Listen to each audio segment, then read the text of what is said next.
નમસ્કાર, આપ જોઈ રહ્યા છો સ્પાર્ક ટુડે ન્યૂઝ. સુરતીઓના માનીતા પોંકની ગુણવત્તા ચકાસવા માટે તપાસ કરવામાં આવી. ઘી, પનીર, ચીઝ બાદ હવે પોંકની ચીજવસ્તુઓમાં ભેળસેળ તો નથી થઈ રહી ને?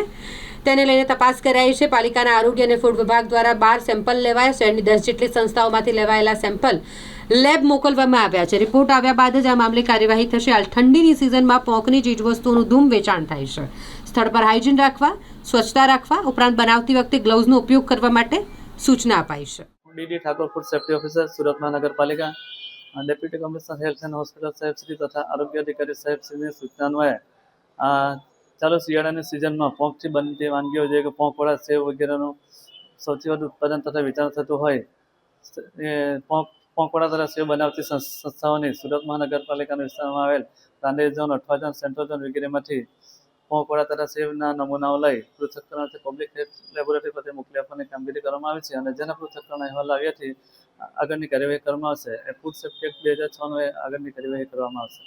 સર, કેટલા નમૂના લેવામાં આવે છે અને કઈ રીતે કેટલા સમય બાદ રિપોર્ટ આવે છે?